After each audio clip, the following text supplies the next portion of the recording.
Hello, everybody. Welcome back to Game Bros Station, the Game Bros cast, and more Ducktales. Once again... One of us was more excited than the other. And once again, we've got the crew of me, Matt. Hey, you can't blame me, Jerry. You and Mark just rolled up right to my front door. It's like, Matt, we're gonna watch more Ducktales and do a review. I'm like, it's 5 a.m, and they're like, well, let's watch it now. Saturday morning cartoons. Yeah, they were admin on that. Extreme morning cartoons. So I do apologize, folks, if I sound a little dreary. I'm still waking up. Yep. All right, Mark. Coffee. Take us away on what this episode is. All right, we'll be reviewing for this week's viewing pleasure, DuckTales Episode 11, Beware the Buddy System. Dun, dun, dun. Dun, dun, dun. And this episode starts off, surprisingly, with a Darkwing Duck episode. Yeah, that was surreal. That was. I was actually surprised because a lot of people were kind of meh, and I was kind of with them with the DuckTales characters in the new art style. Mm-hmm. The Darkwing Duck character surprisingly worked very well right off the bat for me. I don't know if they had more time to fiddle with them or what, but wow. I know it's not much of a secret, but I really hope that becomes a thing. Like, I want Darkwing Duck so bad, and that right there gave me so much hope if they actually committed. Because they look good in the new style, I was okay with the voices, I was like, I'm ready. My body is ready. I'm ready. I bet my bottom dollar Jim Cummings was doing Darkwing Duck. I'm pretty sure he wasn't recast. So. I want to say... what's his name? Gigavolt or Megavolt? Gigavolt, I think. Gigavolt. I want to say he had the same voice actor. If not, he sounded just like the... Sounded close enough. Yeah, I'd be down for that. And Jesus Christ, when we opened with... it's not Quacker Jack, but the jester. I forget his name. It is Quacker Jack. He was Quacker Jack? I thought... Yeah. Okay. That was the pun. Oh, that's right. I'm thinking of... The one I don't remember is the Liquid Man. What was he called? I don't quite remember. But when we opened up with that, I was just like... Oh my god. Yeah, it was one of those it's happening moments. And we'll start off. Launchpad owns probably the coolest Darkwing Duck Funko Pop bobblehead I've ever seen, because I've yet to see one that talks to me. Yeah. But Launchpad just got his driver's license, is going to prove himself to Scrooge. He mailed his driver's license to him, which I'm not sure if that's legal. It's not. Okay, but good. It's a cartoon for kids. Yeah. Hopefully no one actually does that in the future. But since when does Launchpad really do things according to law? Well, he's been driving illegally, evidently. Clearly! He's above the law. I love the gag too where he's like, I have a pilot's license. Do I? Well, I'm like, oh god. Of course he's above the law, Matt. He's a pilot. He just flies right over it.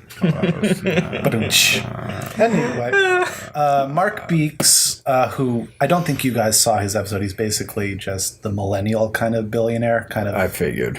Oh, he was in another episode? Yeah, he had a... Oh. It's kind of a Google Zuckerberg kind of deal. Mm-hmm. Has a new self-driving robot that doesn't crash and is really kind of cute. And of course, Gyro and Launchpad are both pissed because 1, Scrooge is interested in someone else's invention, and 2, Scrooge is interested in someone who doesn't crash. Yeah. So they have a really cool race, and we also meet Gyro's... did they say he was an intern in this one? Yeah, he was an intern. Yeah, we meet Fenton, who's voiced by Lin-Manuel Miranda. Oh, yeah. And I actually liked his performance in this one. What did you think, you guys? It was good. I liked it. I had no problem with him being... He sounded a lot different than I'm used to, which is cool. Yeah, but I like that. I liked it too. And during the race, of course, everything goes south, and Fenton saves the day as Gizmo Duck, which was Gyro's top secret project way back then, although he did not name it Gizmo Duck. That was all on Fenton. Yeah. And, God, it was just really fun all around. We kind of had 2 plots going, but I felt they were more connected in this one, and it felt like a more cohesive story that made it more enjoyable for me. Yeah. Didn't ever feel like we were cutting back to, okay, here's this plot or here's this plot. Yeah, the Group A, Group B thing, it sometimes works okay, but this one they kind of kept the groups close to each other, considering it tied so much into each other's story, and it worked a lot better, I think. I'd agree. And just to tie it off there, Headless Man Horse is also an intern at McDuck Industries. Which I find hilarious. All right. So then I guess right now we'll open up the floor. Jared, your thoughts on the episode on the whole? This was fun. This was really fun. Like, I have fun with all of them, but like opening up with the nostalgic hit with Darkwing Duck as a show, finally seeing like Gizmo Duck kind of finally rising, then he gets sucked back into the underground thing until they actually need the armor later. Mm-hmm.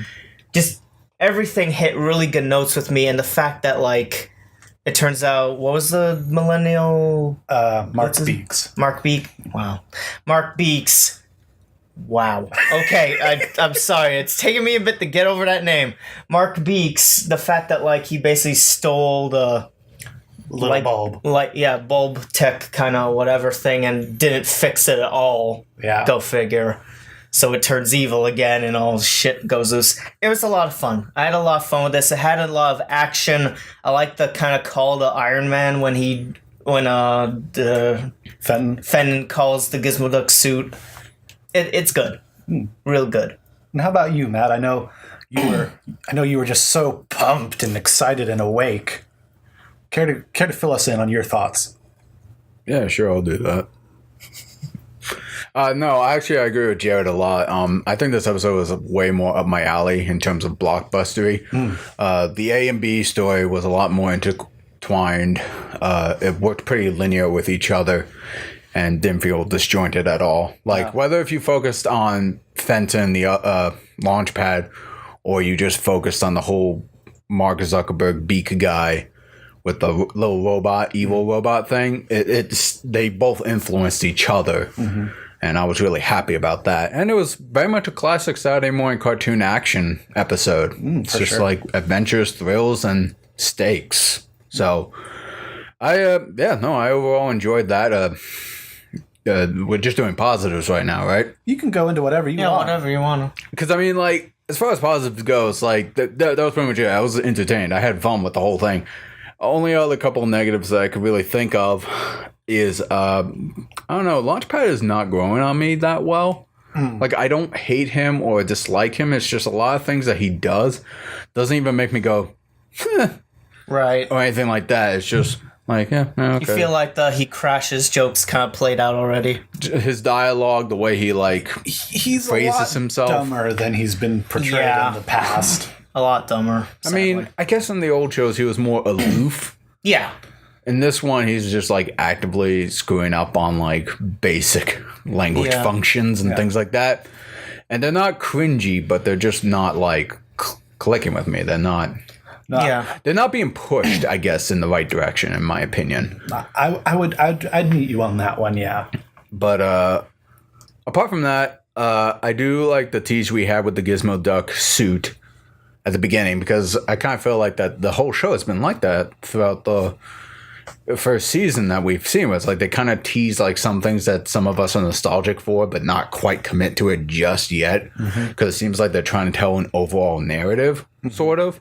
Mm-hmm. But what's kind of cool, it's like, okay, yeah, no, we're not just going to tease you with this one thing in the middle of the episode. We're actually going to utilize it in the end. And while I'm not super familiar with Gizmo Duck, I do remember as a kid going to video stores and seeing Ducktales VHSs, and they would have a picture of like one of the duck kids hanging out with this unicycle duck robot thing. Yeah, so, Iron Man before it was cool. So that was really cute, but I'm gonna get to the elephant in the room later. I'm gonna let you guys kind of go off and do your thing in a moment. Jared just gave me a horrible glance, and now I'm afraid. Mark, could you tell us what you thought, if you didn't already? Because like I said, I'm half asleep right now. Sure. Sorry. Well, I'm not gonna lie. For me, this was quite honestly, I think, the most of what I've wanted out of the series so far in terms of one episode.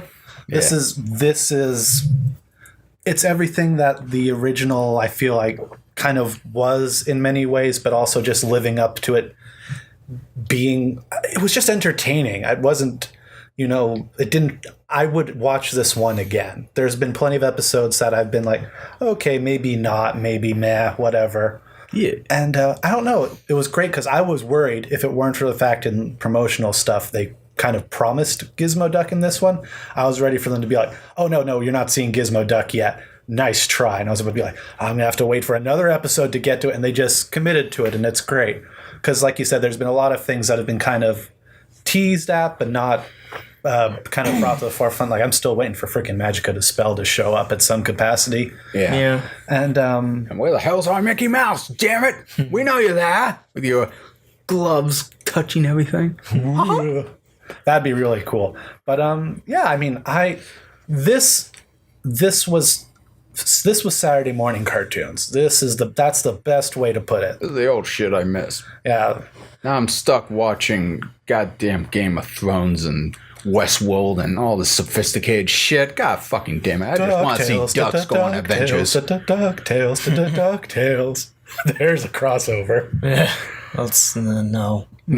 So what's your elephant in the room, Matt? No, wait, did you give your overall thoughts? Oh, yeah, we're good. Yeah. You did? Yeah. Oh, okay. So what's right, the elephant? I'm sorry. No, you're fine, dude. What's the elephant? Okay, Stand back, so give him some here, Now I'm curious. here is what did excite me, but the more I thought about it, the more depressed I got over it. And that was actually Fenton? No, god damn it! What the hell am I doing? Huey? Darkwing Duck. Oh, Darkwing Duck. It was the Darkwing Duck. What I was really happy about it when it started is that to kind of go against what I think, I don't know who said it, about the designs, but I thought the fact that they kept really, really close to the original design, almost down to the anatomical T, I was like, oh, well, we're just going to give everyone the old-fashioned side thing, like see how people think of this and then like possibly do a sideshow, because there's been rumors like that. And then I swear that is Jim Cummings doing the voice of Darkwing Duck. It sounds like him.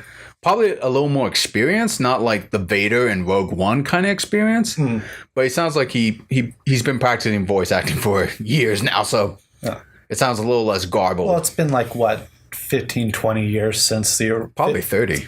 Since the original Darkwing Duck? No. They were a lot older than we think. Really? Either Maybe 25. Either way, someone sounds a little different because they're old. He sounds better, in my opinion. He sounds much more enunciated. I like that. And I thought that was fantastic. The attire, and even some of the action kind of remind me of the Bruce Timm Batmans. Like, just the way they did some of the stuff. Yeah. It's funny because the original show kind of was a bit of a satire. Yeah, no, I know, and that's what I loved about it. That's what I loved about it. But yeah, no, like, even though I'm a big fan of Darkwing Duck, I don't remember all the villains' names, but yeah, the Gigabolt guy, the Liquid Dog, and the Quacker Jack guy, it's like they were pretty much the same characters, and I think some of them were still voiced by the same dudes, and I thought it was great. My heart sank is when we zoomed out and it was actually a TV show, and Launchpad said like, oh, he watched that show as a kid, and what that made me realize is that no, we are not getting a shared Duck universe. We might be going more with a Simpsons Futurama scenario where one show exists but the other one is considered a cartoon in their universe, and possibly vice versa in the future. Right. And that to me kind of limits the like potential crossovers and fun adventures we could be having between the two sets of characters. And it made sense to me that the old Ducktale designs were so accurate to the old show because it is literally the show we grew up with in their universe. In the new Ducktale universe, it's literally the same show. And that's what really kind of depressed me there. It's like, oh man, I was kind of hoping they would cross over. Although I will say, my hope did go up a little bit when we got the sound monorail thing. Yeah. Because when the intern, Fenton, right? Yeah. Was doing his talking, it was spinning in a certain way.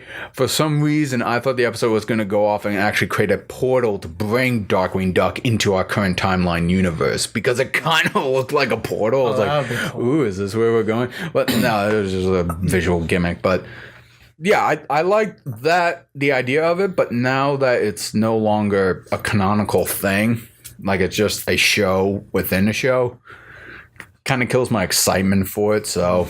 I still think there are some ways it could work. I'm sure they could retcon it or something, Yeah. but I'm skeptical. If what you're saying did come to pass, I would be very sad with that. But yeah.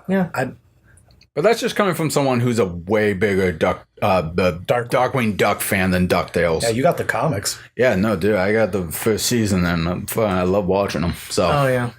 But yeah, I guess it's just not my day. Even though I enjoy the Saturday morning cartoon style episode we got, they had to kick me down too a little bit. So that's just how it is, man. True. Can't bank on nostalgia for too long. Well, yeah. I think, Jared, did you have anything else to say, or do you think? No. All right. Well, I think we all had a lot more fun with this episode than I think we've had in the past. I agree. And I think we've had some fun with some episodes. Oh, yeah. So if they can keep this going forward. Keep this energy and keep the A's and B's close together, but different enough so that there's something for everyone. Right. I agree. If we continue down this path, I could be really down for more episodes of DuckTales. And I guess, ladies and gentlemen, boys and girls, that'll just about do it. We'll see you next time. Jared, would you care to take us on home? Oh, yeah. So that was Beware the Buddy System from DuckTales. Tune in next time, everybody, when we talk about the next episode, review things, do things, play things, and whatever. I know where my buddy system is. Oh, dude. It's right there on my bed. I'm going to sleep. Bye, guys. Dude. Night, everybody. To be continued.